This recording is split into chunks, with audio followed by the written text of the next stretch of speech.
Mr. Eggplant presents.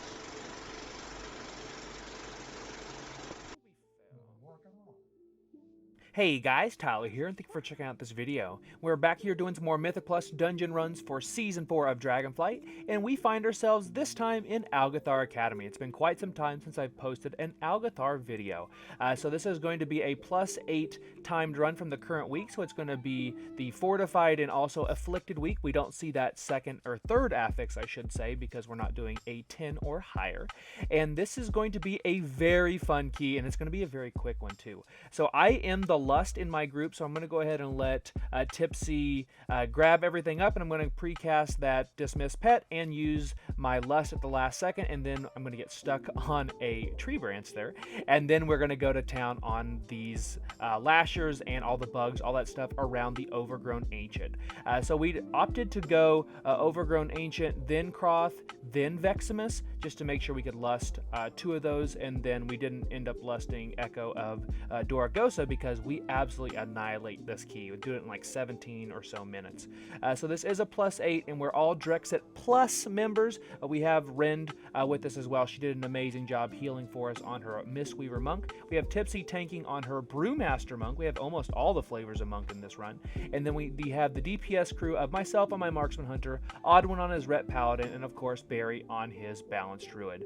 And on this trash pack, what I should have been doing is, since we know it's going to absolutely melt, because normally the skitter flies are going around, you want to go ahead and purge that off. Things are dying so fast. What I needed to do was the Vile Lasher, which is the big lasher, go ahead and just cleave off of them, because they're going to have the most health. They're going to stay near the boss, or I should say near the tank. That way I'm not throwing my my bouncing, rapid fires or my ricocheting aim shots or explosive shots on enemies that are going to be away from the big pack of enemies. But I did go ahead and grab Versatility, so I have 30% versatility. I'm a very healthy, beefy boy. My item level is 520. My bow is a 535 Nelthorax bow from Bullion, and then I also have a 522 Call to Dominance I got from Raid, and then I have a 515 Embersoul. I did buy that with Bullion, and I do of course also have the Ring of Diurna's Chosen, which did 0.7% of my total damage. So I have all of my stats and all of my build information will be down in the description of the video and the pinned comment if you guys would like to check that out. But on Overgrown Ancient, I use my cooldowns in such a way where I know that True Shot is going to be up whenever all the ads are going to be coming up. So we're basically just doing a normal rotation here, not using any of our big abilities, because Germinate's going to come out here. So everyone's going to stand on top of the tank, so that way, and we're all going to go to the left. That way that we know all of the ads, or I should say all of the brown circles, are not going to nuke somebody, and that kind of keeps them in a nice little area. So what I do just before Overgrown Ancient actually starts spawning all the lashers, which I have the branch on me, so I want to make sure and feign to get that off of me there, is to just start like pre-casting things. So as I'm starting to run around, that's when I throw my explosive shot, then volley down. And so we don't have to be as careful with our volley, since we can extend it with all of our rapid fires thanks to our tier set. So here comes the next Germinate. I go off a little bit there just because I was afraid I was going to get hit like Oddwin did there. I could have used a defensive there for the knockback. I almost died there. I did everything except use Turtle. I probably should have done that. But we are in the burnout phase here of the Trinket, so I do have a little bit less haste. But Overgrown Ancient is almost down, doing just under 700k. We got one more Germinate coming out, and we are just going to cleave on the boss. I mean, that's what I normally do. I just happen to do an obscene amount of cleave. So I'm going to throw down the rest of my abilities, and I'm just going to try to pump out a last few aim shots as possible in rapid fires, and down goes the boss. So we had a little bit of a miscue. I thought we were heading over to Vexamus. We were actually heading to Crawth. That's my bad. But it was a great call by Tipsy, because that means we were able to lust Vexamus, and let me tell you, Vexamus is going to melt here in just a few minutes. So right now I'm looking at my cooldown. I know that this guy is going to take a little bit, so I can decide if I'm going to hold True Shot here, or if I'm going to use it on packs, the pack of birds before we get to Crawth, because I'm going to hold my True Shot, or I want my True Shot to be coming up during the burn phase of the bird. So from there, I know I have a lot of leeway, and I probably can get a true shot, or maybe even two, depending on what key level we're at in between that time. So that's kind of just knowing your hunter and knowing your key level, because this is a fortified, so this boss is I'm gonna say boss. This mini boss has a lot of health. But at least he doesn't do too much damage to us, as long as you don't get hit by deadly winds there. There's a little bit of an arm time. It's been a little bit neutered compared to last time this was in the Mythic Plus rotation. So I opted to not use True Shot there. I probably could have, but I'm going to use True Shot here on not the first set of Eagles, but the second set, because there is approximately 2 minutes between that and when we get to the burn phase for Crawth. So here, I'm just going to go ahead and misdirect to Tipsy, and I'm going to throw everything out there except for True Shot. I'll commit to Volley, no problem, because we can always get Volley back thanks to our tier set.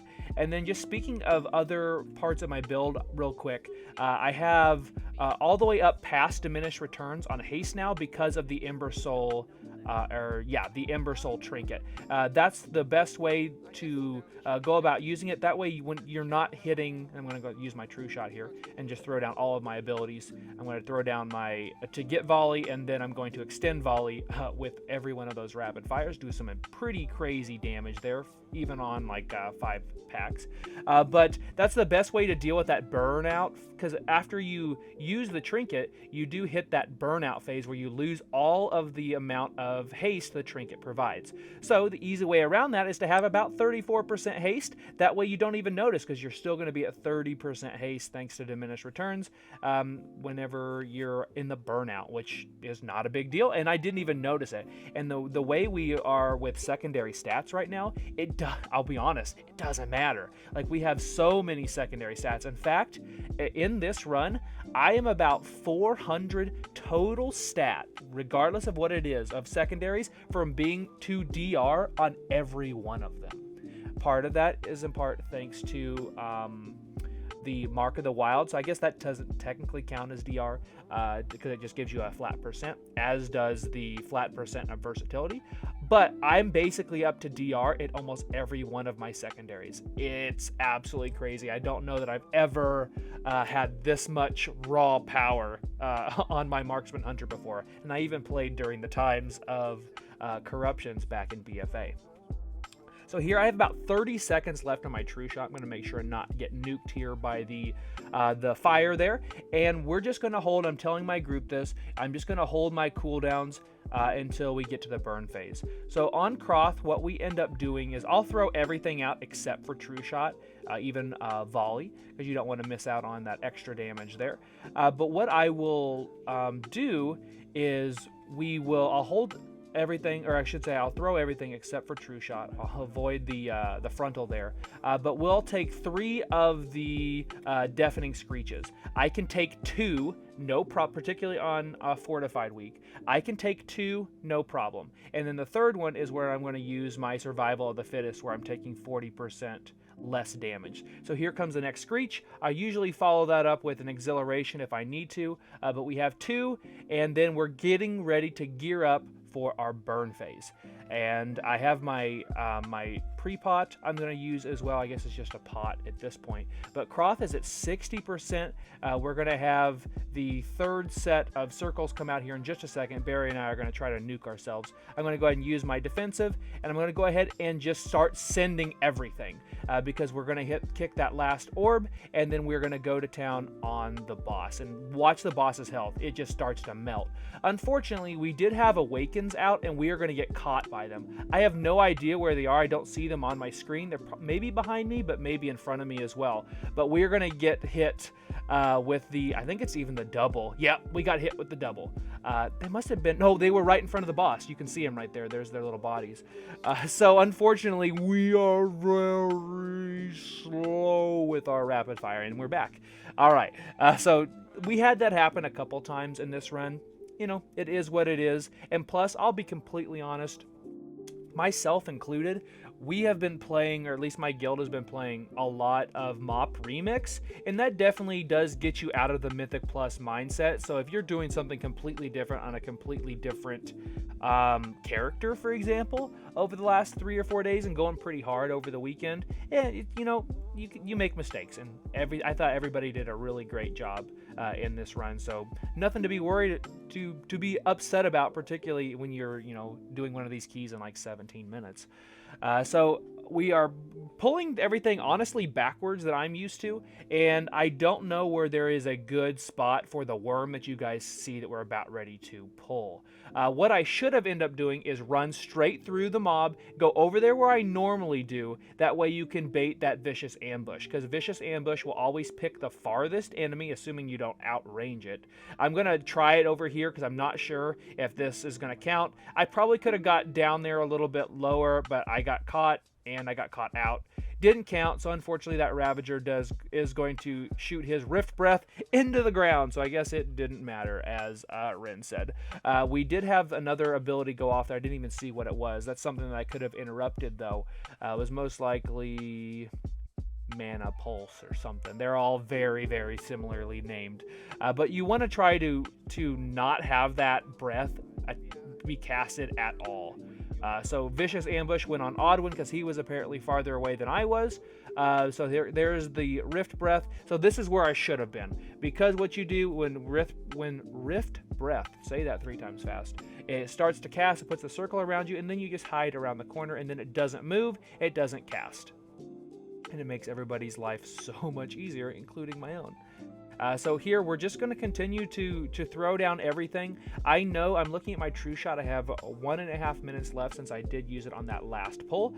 I know that I want to have it up for Vexamus. Vexamus has been, even on Fortified, has been the bane of our existence, primarily because we had small health pools just a couple of weeks ago, literally like 2 weeks ago at this point, like he was giving us troubles. Well, not so much now. We did a really nice job. I'm really proud of this pull that we're going to do here in a few minutes. Unfortunately, there isn't 3 targets in this pack. I wish there was. I think maybe I would have had Tipsy pull in the Ravager. I kind of thought that she might. It didn't end up happening because there is a good spot here to LOS. That's not a problem. It is what it is, and that's just me running with Zaft a lot, since he is the main tank that I run with. So they do things very similarly, since they are our tank and off tank for our raid, but they're also very different in their pulling of some of the dungeons. So that's just something that I have to get used to, is that not everything is going to be exactly the way Zaft does it all the time. So on here, the Unruly Textbook, that's what you want to interrupt. There is it's a real long name. Let's see if it recasts it here in a second. But there is the kick that you want on that. Otherwise, you can kick one of the surges if you absolutely want to kick something. But as long as you get the kick off the book, that's what matters. We're going to have an Unruly book show up here in just a second. On to Barry, as you can see there. The lecture, there we go. Monotonous lecture. Gotcha. That's what we need to interrupt. I had interrupted one thing, but we had another explosion go off there, so it really got us pretty low. But we managed to get through, and that was a-okay. So as long as you interrupt the lecture, that's what matters, and we can pretty much just melt a lot of this. The Mana Void was most likely, actually that's not the one that explodes. The Mana Void is what is the circle on the player there. I don't really remember which one is the explosion. All I know is that it hurts real bad, and apparently I should know the name of it because it's went through a couple times now, and I've had my my counter shot off cooldown. So always can do better. That is my #1 goal every time I post one of these videos. Whether you guys get any value out of it or not, I actively go back and watch these to see what I can do better in my key runs. So I hope you guys get something out of these as well. All right, so I've held all my cooldowns. I have volley up because I want to have volley to be able to continue to extend the thanks to True Shot and my rapid fires, to extend the duration of it. So I am going to be lusting here. So here comes a clock. Here comes Vexamus, and there goes Vexamus very, very quickly. We did some really good damage on this. So I'm going to go ahead and start precasting here in a second. That Dismiss Pet Then here comes the Lust, and here we go. So I actually thought I was going to be the one that didn't grab the orb, so I didn't grab one here. So that's my bad, because we want to let one of the orbs go in to kind of offset all of Vexamus's abilities. But look at that. We just start melting this guy. Absolutely crazy. If we would have had Galakron in the group, we would have done even more damage because of the bonus damage that an evoker can bring to you. It's, again, absolutely crazy. All that versatility. So I'm going to try to grab this orb here in just a second. Apparently my depth perception was just real bad and I missed it. So sorry about that, Barry. Definitely covered my butt there. But there's the knockback, and we're very healthy with that knockback, where we weren't just a couple of weeks ago. And Vexamus is already sub 20%, so we're in that bullseye range. Let's go ahead and finish it off. If you get mana bombs, what I should have done was used my turtle here and then soaked that orb. I didn't do that. That's something that I need to do on a tyrannical week or fights that are going to last a little bit longer. That way we don't have to worry about stressing our healer out as much. So here we have the Ravager pull. We had another problem. Well, normally the Ravager pulls go pretty well. Unfortunately, the ambush went on Rend there, so I'm trying to get far away. It didn't. I think I ended up getting it at the very end. I don't know, but we're trying to bait the Ravager over this way. Barry gets it this time, since he was probably planted in place back there, to try to avoid getting those rift breaths on the group, or just to deal with them at all. It is what it is. That's just growing pains from different people in the groups. But there, as you can see, that's what Barry did, and that's what we want to do. That's being very successful at that. So definitely shout out to Barry there. And then we've got the Ravager almost dead, and I'm looking at my cooldowns, and I'm going to really mess my cooldowns up as we're heading up to Echo of Doragosa. Yeah, you'll see it here in a second. So I'm going to go ahead and commit to my True Shot, because I know I have 3 packs of ads in between me and the boss. And I had timed this one very well. I timed the other use of it not so well. But we just want to interrupt the Surge if possible. And these guys just melt so fast. We're doing 1.5 million DPS. There goes the Binding Shot. Surge is out there. And then we're just doing our normal rotation. I'm just trying to extend that volley as much as possible. That is the goal after all, thanks to our 4-set. And oh, by the way, I do have my Season 4 4-set. That's one of the main reasons my item level skyrocketed between last week and this week. I went up 12 item levels, and most of that was because I finally was able to ditch the Season 3 tier set. Thanks to getting a piece of tier gear out of my vault.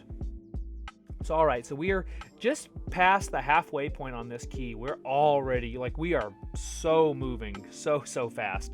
And then we're 83% forces here. So we've got the 2 Echo Knights that are going to be here. They have the Spin to Win that you cannot purge. I keep wishing and I keep thinking you cannot.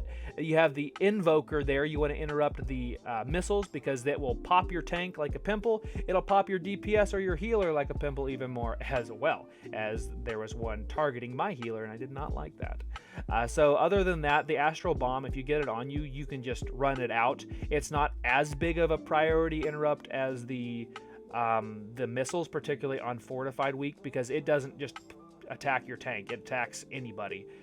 So I'm looking at my cooldowns. I have 18 seconds on my True Shot. I unfortunately am about to use it. I'm gonna whiff on this. I don't know what I was thinking on that trap. It wasn't even close, me, but that's all right, right? But I'm gonna go ahead and commit my True Shot here. For some reason, I think that there is a pull here. Then we're gonna pull this pack, and then we're gonna pull the guys inside the door. Naughty me. That's just something that I haven't done a ton of Algeth'ar in quite some time. I think I've done 2 keys in Algeth'ar, maybe 3. So I'm going to do some amazing damage here, but we could have absolutely melted Echo.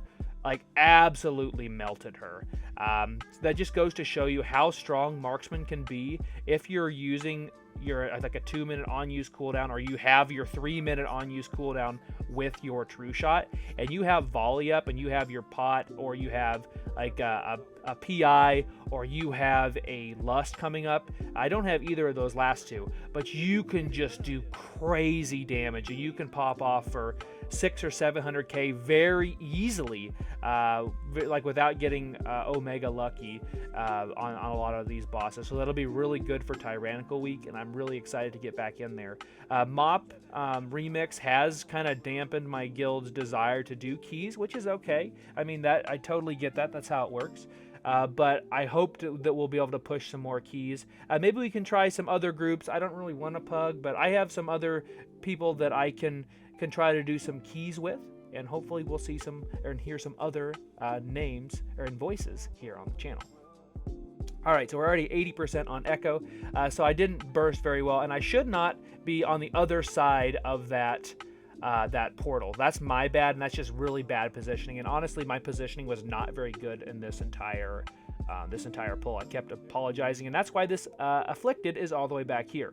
So I made sure at least I could call it out, and I think Barry was able to get that one cleared up for us. They changed this fight a little bit, so once you get 3 stacks, the 4th application is what drops the circles, makes this this fight so much easier. And I have 2 seconds left on that true shot. I'm going to throw out my volley. I'm going to use my potion, and I'm going to use my true shot, or I should have done that thing, because I was able to have volley up the entire time had I have done that. Whoops. Hindsight's 2020. So there you go. I learned something about this key. But there we go. I do go ahead and throw everything plus the kitchen sink out there, dodge the orb. And then the breath is the only thing that can kill me. And you better believe if I'm going to be planting and DPSing that breath is going to be aiming straight for me. I was kind of expecting it, actually. So I'm going to go ahead and use my turtle, ignore the breath, and get pulled in for my troubles, finish off this key. And I was just a little bit on the inside. I wish I would have had a better job of being like in the right spot there, so I didn't have to stop my cast. But there we go. Echo of Doragosa down. That means Algeth'ar is in the books. That's a +8. We did 510k DPS for the entire run. And I forgot to mention my blue silk lining right at 80% uptime for the entire dungeon. So I hope you guys enjoyed this video. Consider subscribing, and I'll see you in the next one.